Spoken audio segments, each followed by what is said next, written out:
Bismillahirrahmanirrahim. I welcome all of you from my YouTube channel Guidance and Counseling by Rana Ali. आज का जो topic है वो है producers, consumers and our environment. My dear viewers and my dear students and all those people who are listening to my YouTube channel, इस कायनात पे अगर आप गौर करें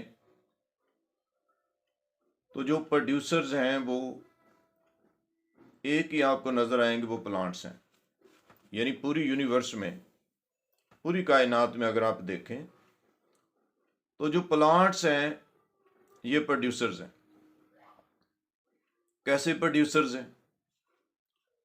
प्लांट्स ही वो वाहिद चीज़ है लाइफ की शक्ल में जो हमारी लाइफ की जो सर्वाइवल है ये सारी की सारी इन्हीं प्लांट्स पे डिपेंड करती है. यानी प्लांट्स अगर ना हो जो कि प्रोड्यूसर्स हैं, अगर ये प्रोड्यूसर्स ना हो तो हमारी जो एग्जिस्टेंस है इस अर्थ क्रस्ट पे ये पॉसिबल ही नहीं रहेगी, मुमकिन ही नहीं है. प्लांट्स क्या करते हैं? थ्रू प्रोसेस ऑफ फोटोसिंथेसिस हमारे लिए फूड प्रिपेयर करते हैं. नो डाउट कि ये फूड वो खुद भी यूज करते हैं, इस्तेमाल करते हैं, लेकिन हम जो जितनी की जितनी फूड है वो वेजिटेबल की शक्ल में है, फ्रूट्स की शक्ल में है, सीरियल्स की शक्ल में है, यानी अनाज की सूरत में है. ये सारी की सारी चीज़ें पौधे हमारे लिए बनाते हैं. हम सारे के सारे कंज्यूमर्स हैं, इंक्लूडिंग ह्यूमन बीइंग. अब जितने भी एनिमल्स हैं, उनकी जितनी स्पीशीज हैं, तमाम के तमाम जो एनिमल्स हैं ये सारे के सारे डिपेंड करते हैं प्रोड्यूसर्स पे. ये एक अलग डिस्कशन है कि वो जो फूड चेन है, जो फूड वेब है, वो डिफरेंट हो सकती है. कुछ डायरेक्टली इन्वॉल्व हैं पौधों को खाने में, जैसे आपने देखा होगा गॉट्स हैं, इसी तरह बफेलो है, कॉज हैं. यानी इस किस्म के जितने भी एनिमल्स हैं, वो ज़ेब्रा है, ज़राफ़ा है, ये सारे के सारे वो हैं कि जो डायरेक्ट फीड अपने आप को फीड करते हैं प्लांट्स के ऊपर. यानी इन प्लांट्स को वो ईट अप करते हैं और इस तरह अपनी जो उनकी एनर्जी या बॉडी नीड्स हैं इसको वो पूरा करते हैं. अब कुछ इनडायरेक्टली इन प्रोड्यूसर्स को ईट अप करते हैं. वो कैसे? गॉट है या डियर है, हिरन है, उसने ग्रास खाई, उसने एनर्जी गेन की. अब लेपर्ड या लायन क्या करता है? वो इन्हीं के ऊपर अटैक करता है. तो ये indirect way of transference of energy है. एक तो डायरेक्ट है, पौधे क्या करते हैं, ये सन से सनलाइट लेते हैं और थ्रू रूट्स जमीन से ये पानी लेते हैं, इंक्लूडिंग मिनरल्स जो कि ज़रूरत है इनकी. जाइलम और फ्लोएम के ज़रिए ये पत्तों तक, लीव्स तक पहुंचता है.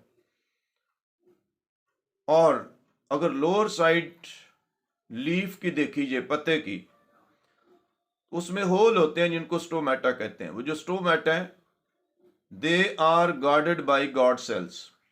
ऐसा नहीं है कि वो 24 आवर ओपन रहते हैं या खुले रहते हैं, ऐसा नहीं है. They are guarded by the guard cells. अब गैसेस का पौधों को एक और चीज चाहिए फोटोसिंथेसिस के लिए, यानी फूड को प्रिपेयर करने के लिए थ्रू प्रोसेस ऑफ फोटोसिंथेसिस। एक तो लाइट होगी, वो ग्रीन पिगमेंट ज़्यादातर जो पौधे हैं उनमें पत्ते आप देखें ग्रीन होते हैं, तो ये क्लोरोफिल की वजह से है। It's a pigment, green pigment.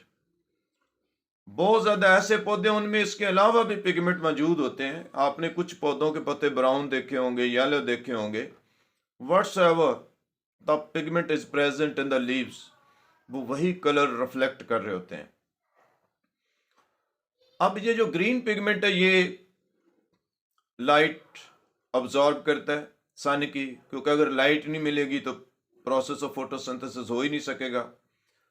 इसी तरह पत्ते जो हैं इनके अंदर मीजोफिल सेल्स होते हैं, जो स्पॉन्जी शेप में सेल होते हैं, और इनके दरमियान भी ऐसा नहीं है कि ये बिल्कुल टाइटली पैक्ड आपस में होते हैं। इनके दरमियान भी स्पेस होता है जिसको इंटरसेलुलर स्पेस कहा जाता है। इस स्पेस के अंदर कार्बन डाइऑक्साइड और जो चीज़ बाहर से थ्रू स्टोमेटा एंटर होती है, जो कि carbon dioxide is another inorganic thing needed by plants for the process of photosynthesis in addition to water. अब वाटर और कार्बन डाइऑक्साइड ये रिएक्ट करेंगे in the presence of sunlight और ग्लूकोज बनेगा C6H12O6। इस प्रोसेस में oxygen as a by product, जैसे एक प्रोसेस हो रहा है तो ये प्रोसेस ऑक्सीजन को बनाने के लिए नहीं था, ये ग्लूकोज को बनाने के लिए था। तो as a by product mean एक एडिशनल चीज यहां से प्रोड्यूस पौधे कर रहे हैं, ऑक्सीजन। वो ऑक्सीजन ब्रीदिंग के लिए पौधों को भी चाहिए, यानी वो रेस्पायर करते हैं इससे। इसी तरह जैसे हमारी बॉडी के अंदर ऑक्सीडेशन होती है, हमें ब्रीदिंग के लिए भी चाहिए, रेस्पिरेशन के लिए भी चाहिए। ये दोनों की मैकेनिज्म डिफरेंट है, यानी breathing mayor exchange of gases है, रेस्पिरेशन जिसमें पूरी ऑक्सीडेशन है। यही ऑक्सीजन ऑक्सीडाइज करती है जो फूड ऑलरेडी आप कह लें कि एब्जॉर्ब हुई होती है ब्लड, यानी थ्रू स्मॉल इंटेस्टाइन। इस पे एक पूरा डिटेल से लेक्चर हो चुका है। तो वो ऑक्सीडेशन के रिजल्ट के तौर पे एनर्जी रिलीज होती है, और उसमें भी वेस्ट है जिसमें यूरिन है और कार्बन डाइऑक्साइड है। अगेन ये बाहर एक्सपेल होगी, क्योंकि गैसेस का रूल है कि ये higher concentration to lower concentration move करती हैं। हमारी बॉडी के अंदर ऑक्सीजन एब्जॉर्ब होगी, तो जब हम सांस ले रहे होते हैं, ब्रीद कर रहे होते हैं, तो ऐसा तो नहीं है कि सिर्फ ऑक्सीजन ही हमारे एंटर हो होती है थ्रू नॉस्ट्रल, ऐसा नहीं है। सारी वो जो एयर के अंदर डिफरेंट गैसेस हैं वो रीच करती हैं। लेकिन चूंकि जो अगर Dalton's law of partial pressures पे हम बात करें, मैं ये इस टॉपिक को बड़ा सिंपल रखना चाह रहा हूँ कि आम जो लोग हैं, जो आम बच्चे हैं, वो इसको अंडरस्टैंड कर लें। क्योंकि ज़्यादातर लोगों का ऑब्जेक्शन ये है कि जी वो चीज़ें चूँकि इंग्लिश में हैं, और इस पे मैं कोशिश करता हूँ कि आपको वो चीज़ें मैं उर्दू में भी समझाने की कोशिश करता हूँ, ताकि वो बच्चे उनके जहन में एक प्रोसेस बैठ जाए, वो चीज़ जहन में एसिमिलेट कर लें, ताकि उनको प्रोट करने में, क्रेम करने में थोड़ा इजी हो जाएगी।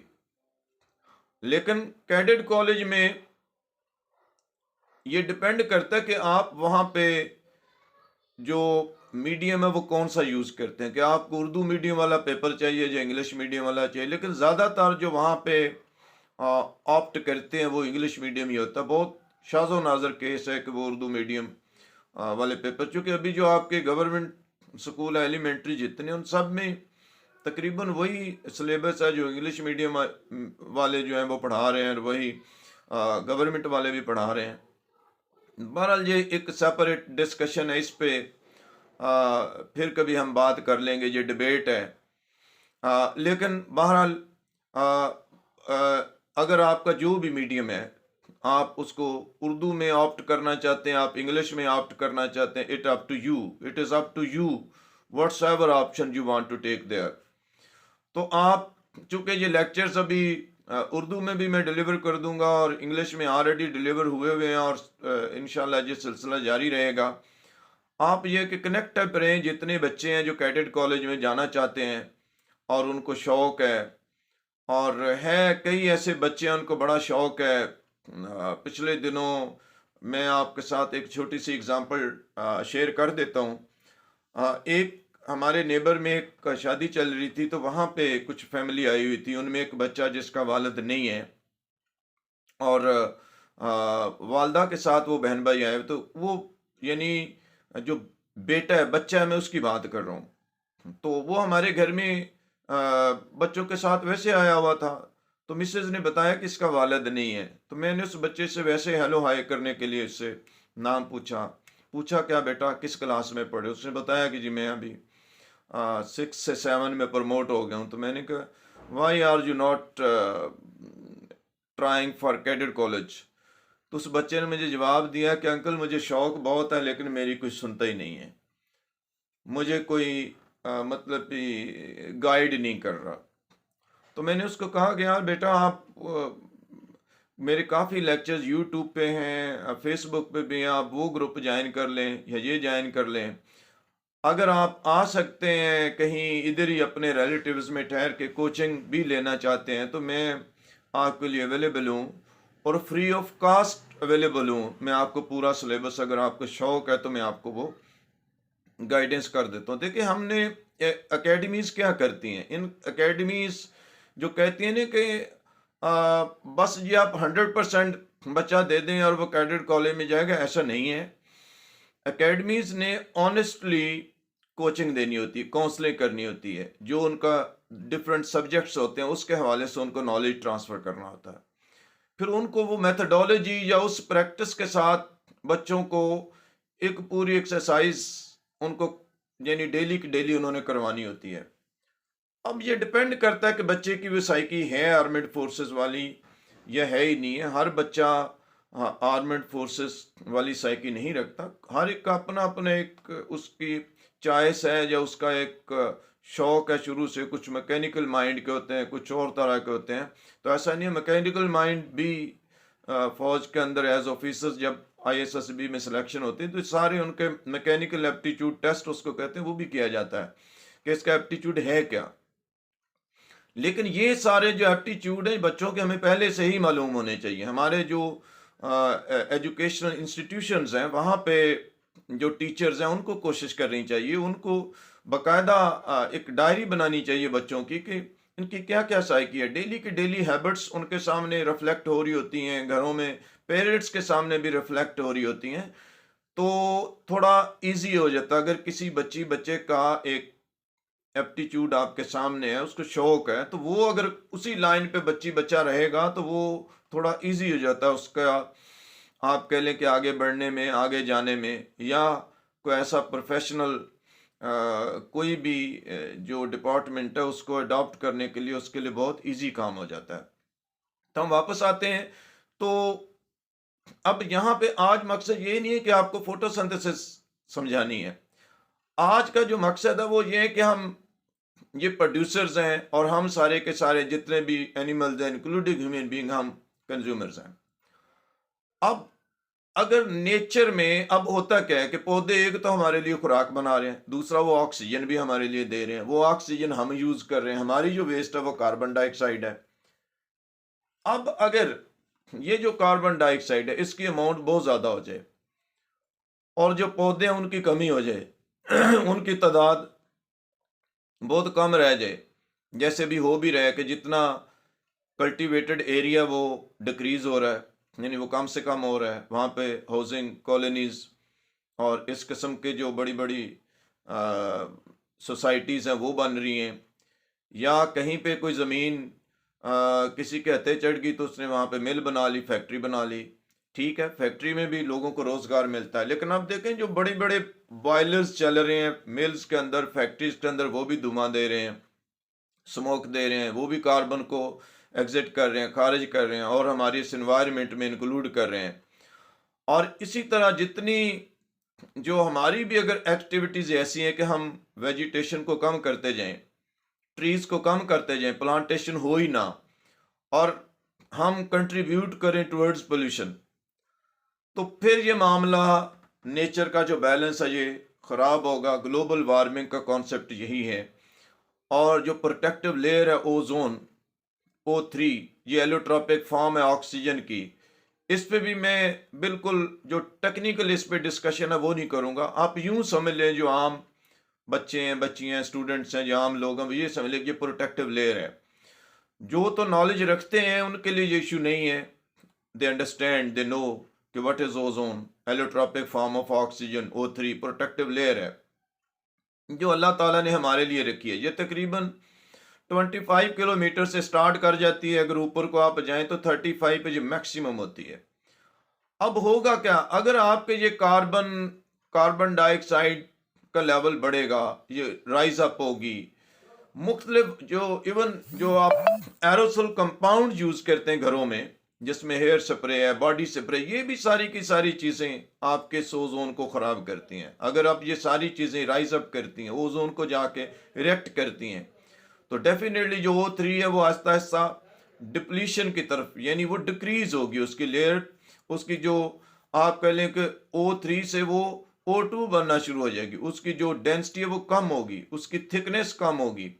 तो जो यूवी लाइट है सन से, ये कि फिल्टर का काम कर रही है, यानी इसने जो यूवी लाइट है इसके अंदर जो पोर्स हैं वो उसको नहीं गुजरने देते। लेकिन अगर इसकी थिकनेस कम होगी, इसकी डिप्लीशन होगी, जैसे कि हमारी एक्टिविटीज बहुत ज़्यादा हो रही है, तो यूवी लाइट भी आएगी और यूवी लाइट से बहुत ज़्यादा लाइफ को डेंजर है, यानी इससे खतरा है। जो पौधे हैं उनको भी खतरा है, इंसानों को भी खतरा है, बाकी जो एनिमल्स हैं उनको भी बहुत ज़्यादा खतरा है। तो ग्लोबल वार्मिंग का भी यही एक चीज़ है कि अगर ये मतलब कि जो कार्बन कंटेंट्स हैं, ये इस किस्म की जो गैसेस हैं जिसको हम ग्रीन हाउस गैसेस कहते हैं, अगर इनकी एक्यूमुलेशन एनवायरनमेंट में ज़्यादा हो जाए, तो जो सारी की सारी सॉरी जो सारी की सारी लाइट है वो पौधे यूज नहीं करते, कुछ रिफ्लेक्ट होके बैक भी जाती है।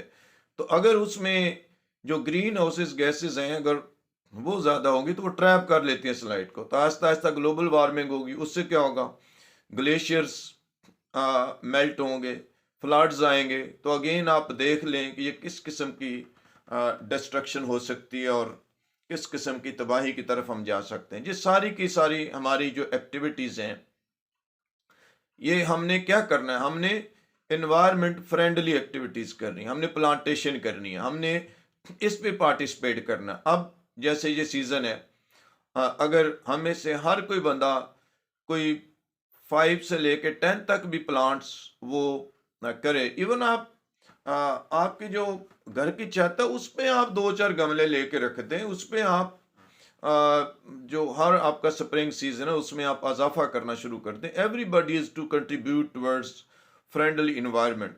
तो इससे हमारी जो इन्वायरमेंट है वो साफ़ सुथरी रहेगी, ना ओजोन का मसला होगा, और हमें हेल्थी जो इन्वायरमेंट है वो मिलेगी।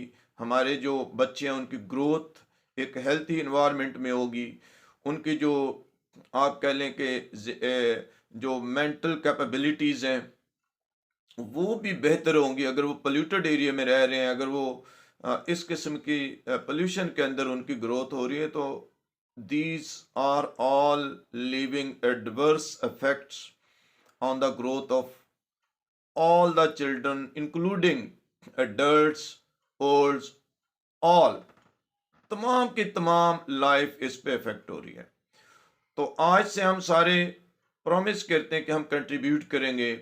आप कुछ ना कुछ प्लांटेशन करें, कुछ ना कुछ आप पौधे अपने माहौल में लगाएं और पोल्यूशन को डिक्रीज करने में आप अपना एक रोल अदा करें। आप बहुत ज़्यादा और भी एक्टिविटीज़ करती हैं, उन्हीं में से अगर आप टाइम निकालें और 5 to 10 प्लांट्स, अगर आपके पास ज़मीन है, जगह है, तो आप वहाँ पे भी प्लांटेशन कर सकते हैं। बेशक वेजिटेबल्स कर, यानी जिसको सब्जियां कहते हैं, वो ग्रो कर लें। आजकल सीजन है, आप उसके बीज लगा दें, आप पौधे कुछ लगा दें, तो they will contribute towards the friendly environment. तो थैंक यू टू ऑल। उम्मीद है कि इंशाल्लाह आपको ये टॉपिक पसंद भी आएगा और आप ज़रूर कोई ना कोई इन्वायरमेंट में कंट्रीब्यूट करने के लिए भी इंशाल्लाह तैयार होंगे। Thank you to all. अस्सलाम वालेकुम।